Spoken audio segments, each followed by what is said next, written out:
경상남도가 가야 고분군의 세계유산 등재를 축하하는 기념식을 열었습니다. 체계적인 고분군 보존과 역사 규명을 위한 통합관리기구 설치를 추진하기로 했습니다. 실적을 부풀려 함정 음압격실 설치 사업을 따낸 업체에 대해 해군의 후속 제재 조치가 없었던 것으로 드러났습니다. 해군은 뒤늦게 입찰 제도를 개선하겠다고 밝혔습니다. 일제 강제동원 피해자들이 일본 기업을 상대로 낸 2차 손해배상 소송에서도 최종 승소했습니다. 고령의 피해자들이 모두 세상을 떠난 뒤 소송 제기 약 10년 만에 승소가 확정됐습니다. 13월의 월급으로 불리는 연말정산이 다음 달로 다가왔습니다. 올해부터 대중교통과 문화비에 대한 공제율이 늘어나고 연금 계좌 공제 한도도 크게 확대됩니다. 안녕하십니까. 7시 뉴스 시작합니다. 경남의 가야 고분군의 유네스코 세계유산 등재를 축하하는 행사가 오늘 함안에서 열렸습니다.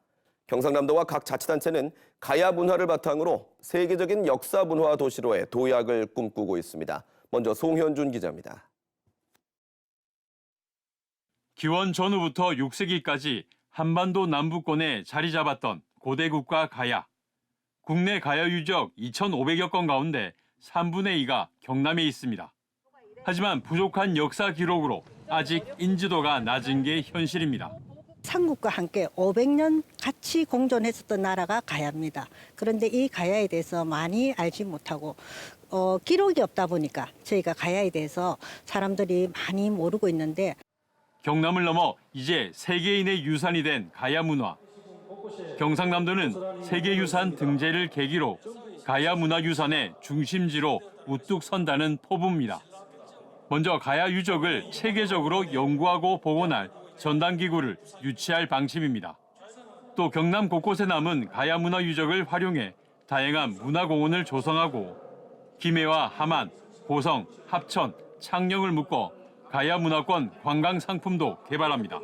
우리 도도 좀 늦었지만은 더 경주와 백제와 비견할 수 있는 그런 역사 문화 도시로 성장해 나갈 수 있을 것이라고 저희들은 자신하고 있습니다.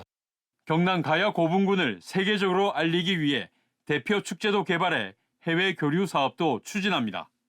필요한 예산은 2031년까지 국비와 지방비 등 3,100억 원. 세계유산 등재로 오랜 잠을 깬 가야의 역사와 문화를 되살리는 것은 이제부터 시작입니다. KBS 뉴스 송현준입니다. 가야 고분군이 유네스코 세계유산에 등재됐지만 남은 과제도 적지 않습니다. 체계적인 가야 고분군 보존에 이어 가야의 역사를 제대로 규명하기 위해 통합관리기구 설치도 필요합니다. 이어서 이형관 기자입니다.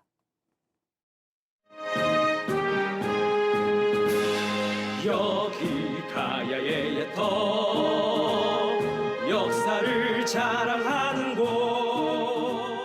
가야 고분군의 절반 이상인 700여 곳이 밀집한 경남.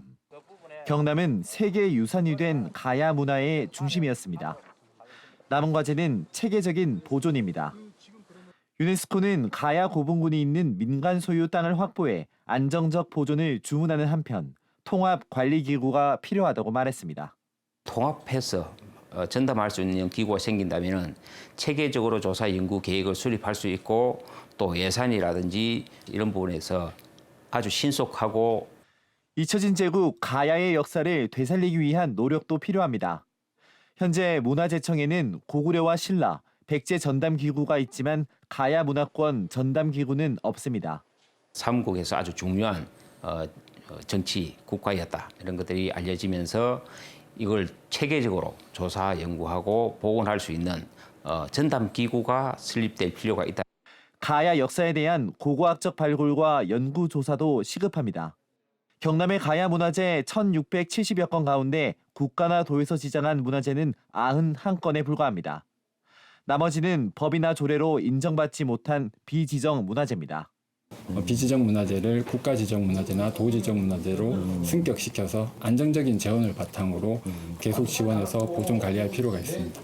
가야 고분군 세계유산등재 추진위원회는 가야 고분군에 대한 통합관리기구 설립을 위해 내년 2월까지 현지 조사 등을 진행할 예정입니다. KBS 뉴스 이형관입니다.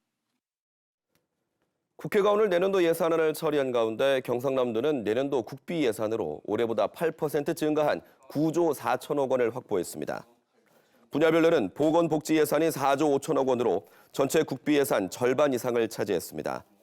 국회에서 증액된 경남 주요 사업은 이순신 장군 승전지 순례길 조성에 10억 원, 디지털 혁신 거점 조성 지원 22억 원, 부곡 온천도시 지정 지원 사업 15억 원 등입니다. 경남을 거쳐 대구와 광주를 잇는 달빛철도 특별법이 우여곡절 끝에 국회 상임위를 통과했습니다. 그러나 핵심 조항이 삭제된 데다 반대 여론도 여전히 팽팽해 당초 취지대로 법이 제정될 수 있을지 우려가 나옵니다. 이지은 기자가 보도합니다. 국회 국토교통위원회 교통법안 심사소위는 지난 19일에 이어 달빛철도 특별법을 다시 논의했습니다. 쟁점은 오늘도 예비타당성 조사 면제와 복선화 조항, 막대한 건설 비용과 형평성 문제로 막판까지 설전해버렸습니다. 결국 예타 면제 조항은 두되 철로 복선화와 주변 지역 개발 예타 면제 조항은 삭제하는 조건으로 특별법은 소위와 국토위 전체 회의를 통과했습니다. 가결되었음을 선포합니다. 대구시와 지역 정치권은 다음 달 9일 본회의까지 법안이 상정되게 하는 동시에 이후 기본계획 수립 단계 등에서 복선화도 반영시키겠다는 입장입니다. 한 곱이 넘고 이제 두 곱이 이제 더 높은 산, 더 깊은 강을 건너야 되는 거지. 실행할 때 내용을 잘 담아가지고 할 수 있도록 그렇게 하겠다 해요. 그러나 법안을 통과시킨 상임위에서조차 여전히 포퓰리즘 우려가 제기되고 있고 약 9개월 정도 수요되는 신속 예타를 시행할 것을 요청드립니다. 포퓰리즘의 논란에서도 자유로워질 수 있습니다. 총선 전국에서 수도권 등 영호남 이외 지역을 중심으로 비판 여론이 확대되면 결국 누더기 법안으로 전락할 수 있다는 우려도 나옵니다. 선거용 야합이라는 비난 여론을 균형 발전과 동서화합이라는 명분으로 바꿔내기 위해 막판까지 정치권과 시민사회가 합심해야 할 것으로 보입니다. KBS 뉴스 이지은입니다. 일제강점기 강제동원 피해자들이 일본 기업을 상대로 낸 2차 손해배상 소송에서 최종 승소했습니다. 고령의 피해자들은 모두 세상을 떠나고 소송을 제기한 지 약 10년 만에 승소가 확정된 것입니다. 최민영 기자의 보도입니다. 일제 강제동원 피해자들과 유족이 미쓰비시 중공업과 일본제철을 상대로 낸 손해배상 청구 소송에서 대법원이 일본 기업 측의 상고를 기각하고 피해자들의 손을 들어준 원심 판결을 확정했습니다. 2018년 대법원 전원 합의체가 일본 기업의 배상 책임을 인정한 뒤에야 비로소 피해자들이 손해배상 청구권을 행사할 수 있게 됐다며 피해자들이 주장하는 권리가 유효하다고 판단한 겁니다. 일본제철을 상대로 소송을 낸 피해자 7명은 2013년 3월 소송을 제기할 당시 모두 생존해 있었지만 6년에 걸친 1, 2심 재판 과정에서 모두 세상을 떠났습니다. 피해자 3명과 유족 1명이 2014년 2월 제기한 미쓰비시 중공업 상대 소송도 재판 과정에서 피해자 3명이 모두 숨져 현재는 유족으로 참여한 원고 1명만 생존한 상황입니다. 피해자들은 모두 1942년부터 1945년 사이 일본 나고야시와 가마이시 등에 위치한 군수업체에 강제 동원돼 노역했습니다. 서울중앙지법과 광주지법은 1심에서 일본 기업의 불법 행위 책임이 인정된다고 판단하고 피해자들에게 1억 원에서 1억 5천만 원의 배상금을 지급하라고 명령했습니다. 일본 기업 측은 판결에 불복했지만 원고 승소로 본 원심 판결이 오늘 대법원에서 확정됐습니다. 확정된 배상금은 모두 11억 7천만 원입니다.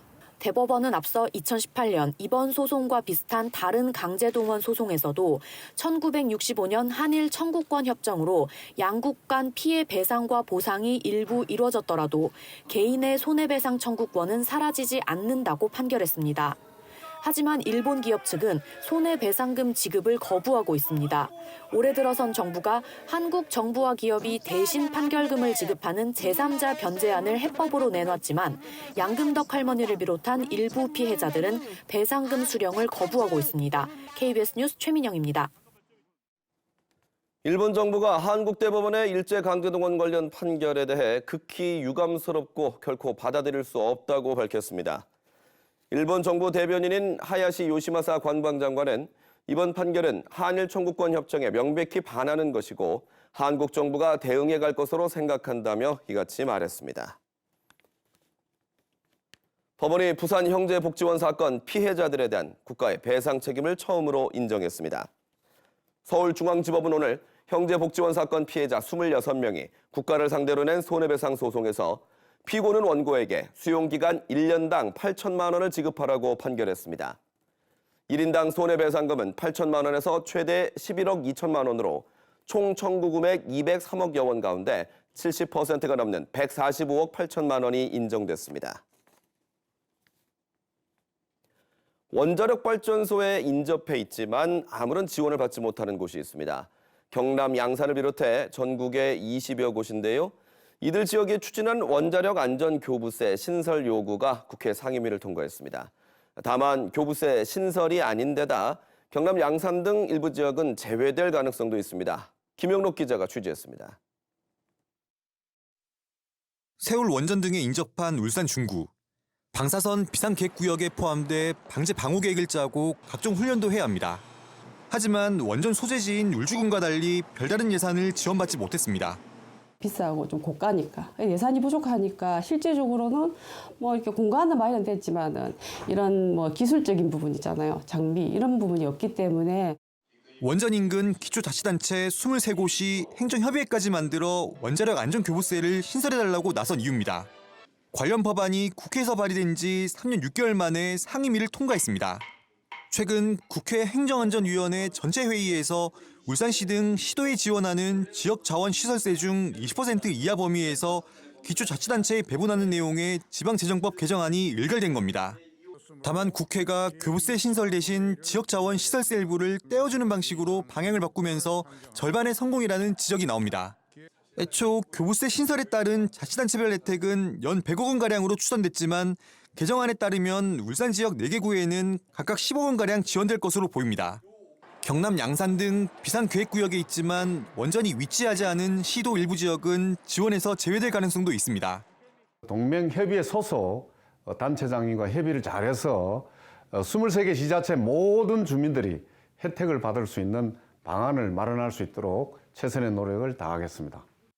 관련 법안은 앞으로 국회 본회의 등을 통과하면 내년 4월부터 시행될 것으로 보입니다. KBS 뉴스 김용록입니다. 경남의 한 업체가 과거 매출 실적을 부풀려 해군 함정에 음압격실 설치 사업을 따냈다는 보도 전해드렸는데요.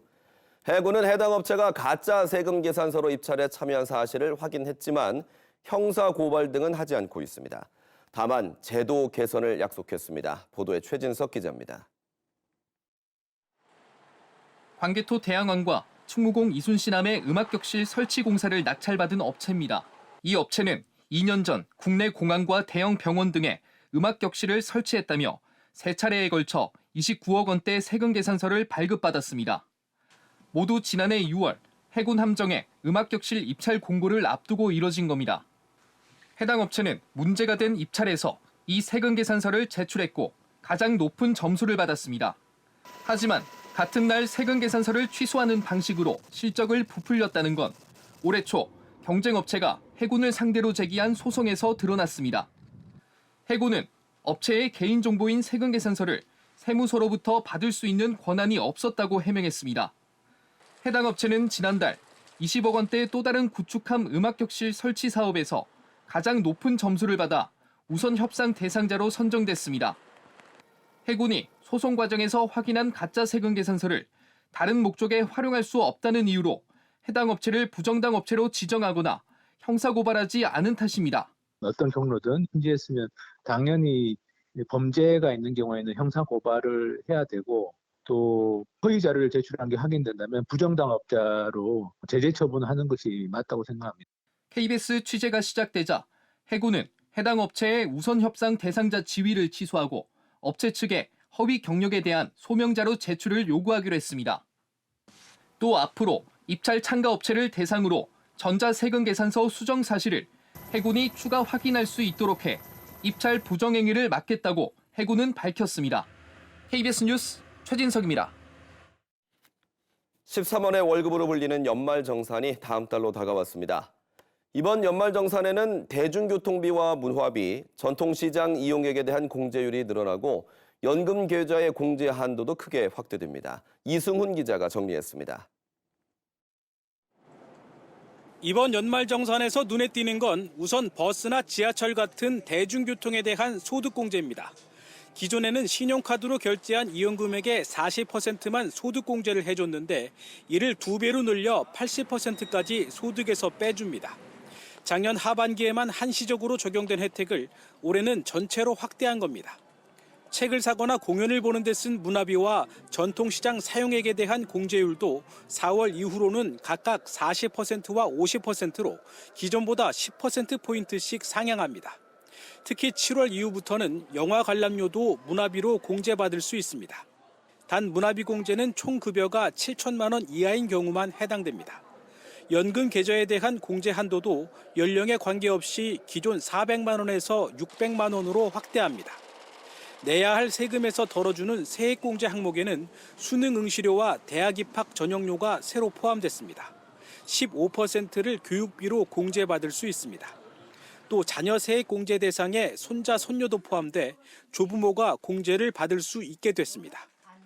월세 세액공제 대상 주택도 기준 시가 3억 원 이하에서 4억 원 이하로 상향돼 혜택 대상을 늘렸습니다. 여기에 올해부터는 고향사랑 기부금에 대한 세액공제도 해주는데 10만 원까지는 전액을 되돌려 받을 수 있습니다. 국세청의 연말정산 간소화 서비스는 내년 1월 15일에 개통됩니다. 국세청은 지난해 연말정산 결과 근로자 10명 가운데 8명은 세금을 환급받았고 2명은 오히려 추가로 세금을 더 납부했다고 밝혔습니다.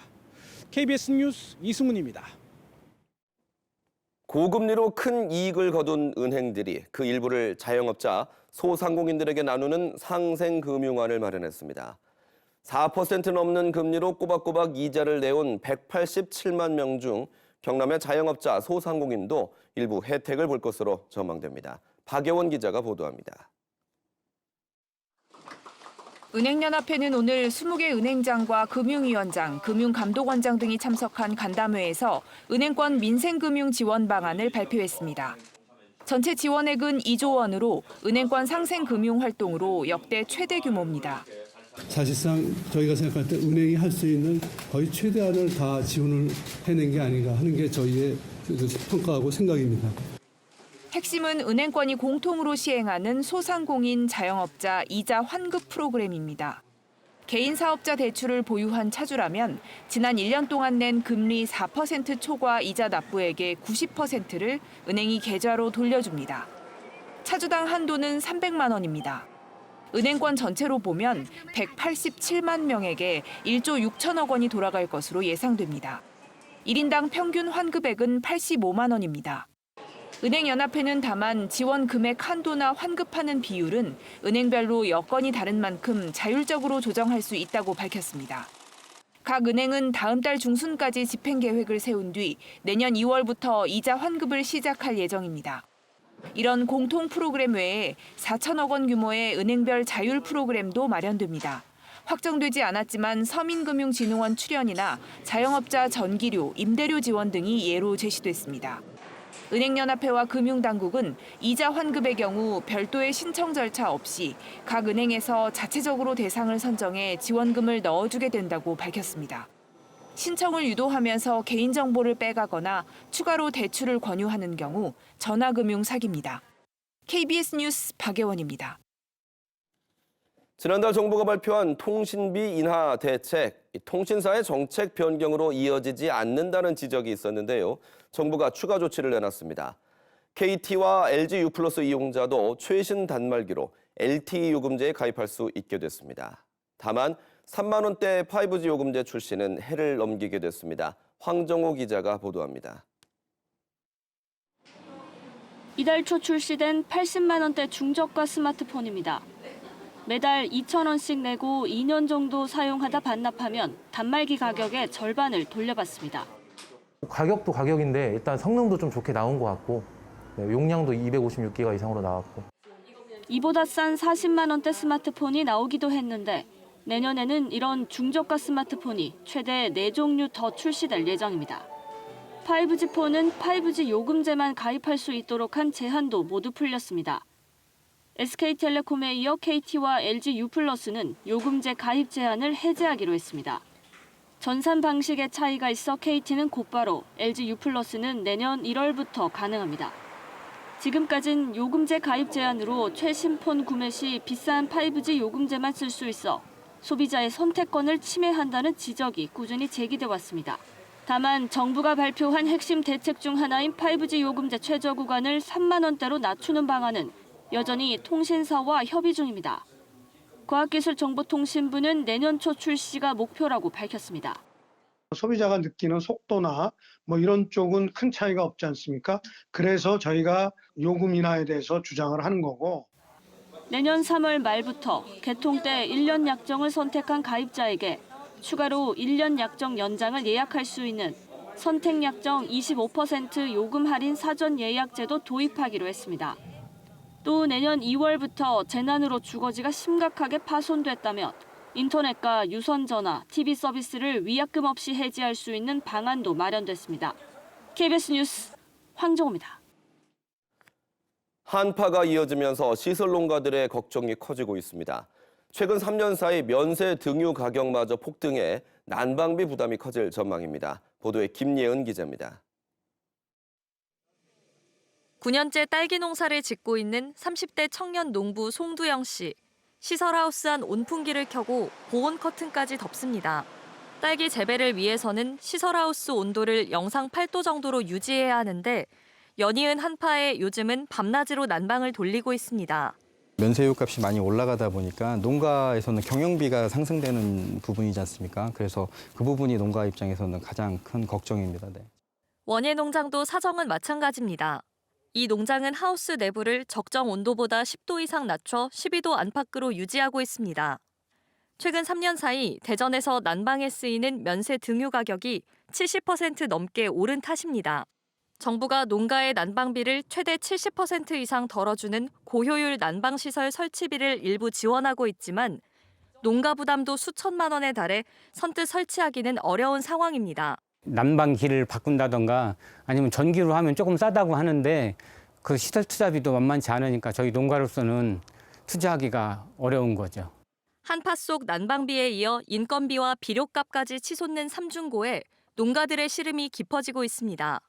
KBS 뉴스 김예은입니다. 이어서 진주에서 전해드립니다. 지난 주말 진주 비닐하우스 화재로 유출된 벙커CU 일부가 남강으로 흘러들어 나흘째 방제 작업이 이어지고 있습니다. 진주시는 대곡면과 의령군 화정면 일대에서 하천 주변 기름 제거를 하고 남강댐의 발전 방류 중단을 요청했습니다. 앞서 지난 17일 밤 진주시 대곡면의 한 비닐하우스에서 불이 나 벙커CU 3,000리터가 보관된 탱크가 파손됐으며 이 가운데 일부가 남강으로 흘러들었습니다. 진주시 야외 스케이트장이 오늘부터 내년 2월 25일까지 2달여 동안 운영됩니다.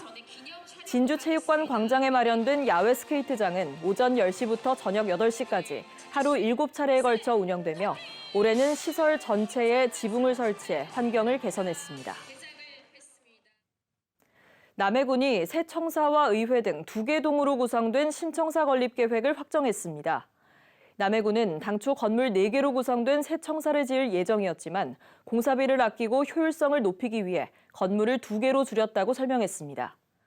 남해군 신청사 건립 사업은 기존보다 사업비가 500억 원 정도 늘어나 사업계획 적정성 재검토가 진행 중입니다. 하동군이 청년과 귀농 귀촌인의 안정적인 정착을 위해 하동형 일자리 사업을 추진합니다.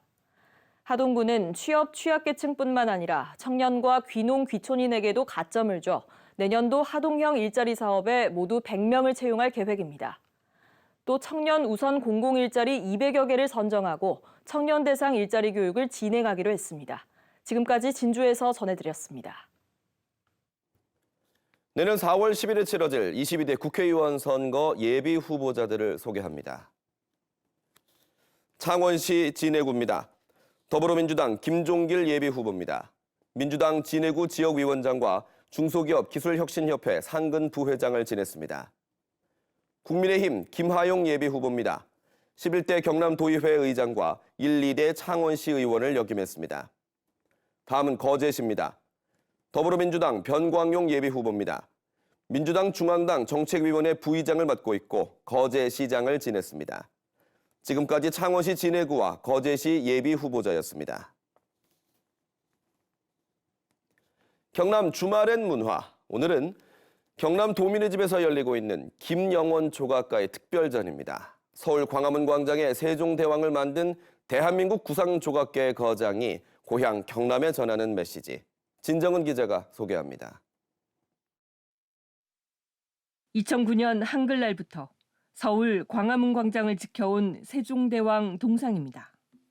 높이 6.2m, 무게 20톤, 위험 있고 온화한 표정의 성구는 대한민국의 상징이 됐습니다. 5달에 걸쳐 이를 빚어낸 조각가는 창원에서 태어나 김해에서 자란 김영원 작가입니다. 그의 작품들이 고향을 찾았습니다. 제가 창원시 대산면 출신인데 뒤늦게 경상남도 도민들한테 제 작품을 선보이게 되네요. 참 반갑습니다. 하늘로 오를 듯 자유롭게 솟구치는 새 기둥. 기공 명상에 의한 예술 행위 작품 공에너지입니다. 주로 작가님이 명상을 통해서 이제 기의 흐름을 따라서 자신의 몸이 부시되고 흙 주걱이 되어서 만들어진 예술로 승화한 그런 작품들입니다. 아는 듯하지만 앉지 않은 축 늘어진 두 사람. 실상과 허상, 실제와 부재를 오가는 중력 무중력 연작입니다. 표정 자체도 뭔가 영혼이 없이 표백되어 있거든요. 현대인의 그런 끊임없이 반복되는 현실 세계에 대해서 표현을 하고 싶었던 것 같습니다. 김영원 조각가는 50여 년 동안 인체 중심 조각 작품으로 입지를 다진 국내 구상 조각계 거장입니다. 1970년대 중반 활동을 시작해 청남대 역대 대통령 동상과 서울 동대문 인체 조형물 등으로 이름을 알렸습니다. 경남의 정체성을 이어가는 경남 도민의 집 작가 전시전의 첫 인물로 선정됐습니다. 화두같이 조각 작품 자체가 보는 관객들한테 질문을 하게 되고 그 관객들이 답을 나름대로 찾아보는 그러한 형식의 작품입니다. 김영원 조각가의 작품 40여 점을 만나는 특별전. 함께하는 영원의 시작은 내년 2월 4일까지 이어집니다. KBS 뉴스 진정원입니다.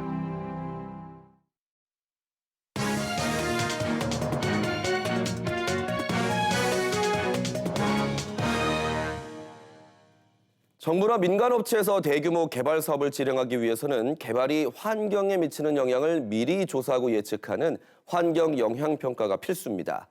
그런데 최근 이 환경영향평가서를 거짓 작성한 업체가 유죄 판결을 받으면서 사회적 파장이 일고 있습니다. 이 시간 노자산 지키기 시민행동 원종태 활동가와 자세한 얘기 나눠보겠습니다. 어서 오십시오. 지난 14일 부산지방법원이 환경영향평가서를 거짓으로 작성했다. 업체 유죄 판결을 내렸습니다. 어떤 내용입니까? 네, 2020년에 그 낙동유역환경청이 거제남부 관광단지 전략환경영향평가서 업체를 거짓 작성 혐의로 부산경찰청에 고발한 사건이 있습니다. 이 사건과 관련해서 경찰에서 종합적인 수사를 하다 보니 이 업체 하나만 전국적으로는 99건, 낙동광유역청 소관은 86건의 환경영향평가서 등을 거짓 작성한 혐의로 작년에 기소가 됐고요. 이번에 그 유죄 판결을 받은 겁니다. 네. 어떤 식으로 거짓 작성을 했다는 겁니까? 네, 보면 이제 현장 조사를 가지도 않았는데 간 것처럼 허위로 작성하거나 그다음에 포토샵을 이용해 가지고 차량 통행권의 날짜와 시간 같은 걸 조작하거나 참여하지 않은 조사원의 이름을 참여한 것처럼 허위로 작성하는 이런 방법들을 사용한 것으로 드러났습니다. 예, 환경청이 업체를 고발해서 유죄 판결이 난 거예요. 그러면 환경영향평가가 허위면 그로 인해서 나온 행정처분들은 어떻게 되나요? 저희들이 보기에는 남부 관광단지 지정을 위한 전략환경평가가 제대로 잘못됐고 유죄 판결을 받았다고 보기 때문에 원천 무효라고 생각이 들거든요. 예. 그런데 현행법상으로는 업체만 처벌을 받는 이런 형태로 되어 있는 것 같아요. 그래서 그런 부분에 대해서 문제 제기가 좀 상당히 필요할 것 같고요.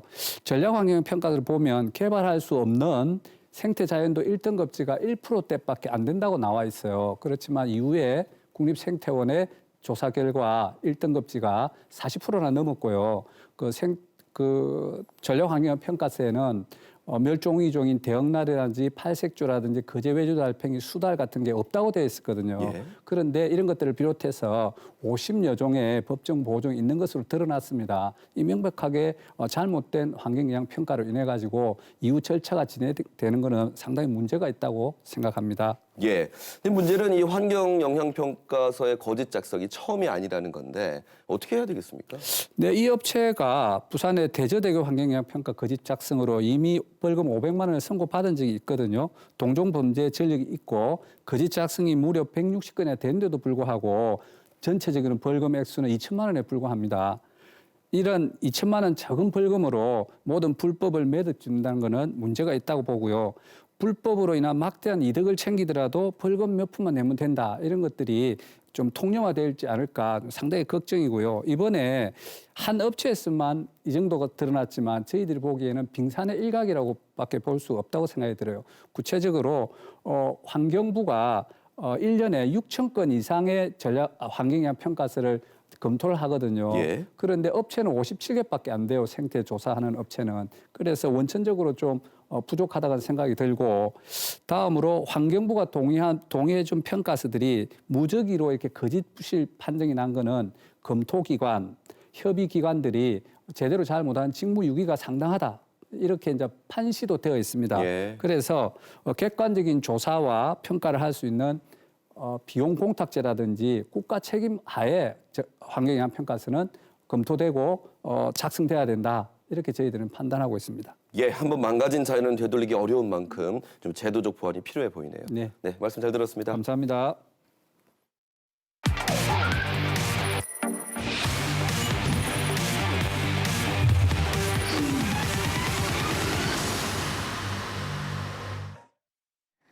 간추린 경남 소식입니다. 창원시가 3,500억 원 규모인 산업단지 완충 저류시설에 대한 감사 결과 사업을 원점에서 재검토하겠다고 밝혔습니다. 창원시 감사관실은 오늘 해당 시설의 필요 규모나 예산 등에 대해 당시 담당 부서가 타당성 조사도 없이 허위 문서로 관련 절차를 진행했다고 밝혔습니다. 해당 시설은 창원 국가산업단지의 오폐수가 하천이나 바다로 바로 흘러들지 않도록 임대형 민자사업 형태로 추진됐습니다. 금속노조 거제통영고성 조선하청집회가 오늘 경남도청에서 기자회견을 열고 한화오션이 지난해 파업을 주도한 협력업체 노동자 5명을 상대로 제기한 470억 원대 손해배상 소송을 취하하라고 요구했습니다. 금속노조는 한화오션의 손해배상 청구 소송이 노동조합을 탄압하고 헌법이 보장하는 노동 3권을 박탈하는 것이라고 지적했습니다. KBS 창원방송총국이 보도한 형사공탁 1년 보고서 연속 보도가 한국기자협회가 주관하는 399회 이달의 기자상을 받았습니다. 해당 보도는 형사공탁 특례 시행 1년을 앞두고 1, 2심 형사 판결문 988건을 분석해 이른바 기습공탁 등 새 제도의 악용 실태를 기록한 첫 보도로 제도 개선 방안까지 포괄했다는 평가를 받았습니다. 오늘 오전 11시 반쯤 창원시 동읍 남해고속도로 순천 방향 동창원 나들목 근처에서 달리던 승용차의 불이 나 10여 분 만에 꺼졌습니다. 이 불로 인명피해는 없었으며 차량 한 대가 완전히 탔습니다. 경찰과 소방당국은 목격자를 상대로 정확한 화재 원인을 조사하고 있습니다. 창원지검 진주지청이 시외버스를 훔쳐 달아나 사고를 낸 혐의로 30대 A씨를 구속 기소했습니다. A씨는 지난 6일 새벽 2시 반쯤 진주 시외버스 터미널에서 훔친 시외버스로 진주 시내를 4시간 동안 운행하다 중앙분리대를 들이받는 등 1,500만 원의 재산 피해를 낸 혐의를 받고 있습니다. 국민의힘 이한신 합천군 의원이 오늘 합천군청에서 기자회견을 열어 전두환 씨의 유해를 고향인 합천에 안장해야 한다고 주장했습니다. 이에 대해 생명의 숲 되찾기 합천군민운동본부는 군의원으로 뽑아준 국민들을 부끄럽게 하지 말라며 이 의원에게 사과와 군의원직 사퇴를 요구했습니다. 지금까지 간추린 경남이었습니다.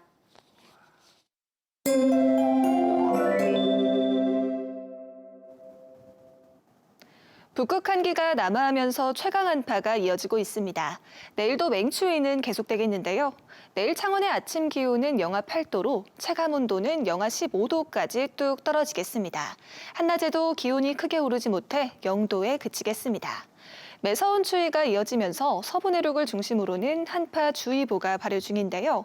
내일까지 대부분 지역에 순간 풍속 초속 15m 이상의 칼바람이 불면서 체감 온도는 더욱 낮겠습니다. 따뜻한 옷차림과 함께 보온용품을 잘 챙겨주셔야겠습니다. 내일 우리 지역의 하늘 맑겠고 동부를 중심으로는 대기가 무척 건조하겠습니다. 자세한 지역별 기온 살펴보겠습니다. 내일 아침 창원이 영하 8도, 함안이 영하 12도 예상됩니다. 한낮에는 창원이 0도, 함안이 1도로 예년보다 8에서 9도가량 낮겠습니다. 서부 지역도 진주가 영하 8도, 합천이 영하 12도로 출발하는 아침이겠고요. 한낮에는 거창이 영하 2도, 산청이 영하 1도로 영하권에 머무는 곳이 있겠습니다. 바다의 물결은 동해남부 먼바다에서 최고 4m로 매우 거세게 일겠습니다. 일요일부터는 기온이 점차 오르면서 다음 주 중반에는 예년 수준을 회복하겠습니다. 날씨였습니다. 7시 뉴스 마칩니다. 경남은 뉴스7 경남입니다.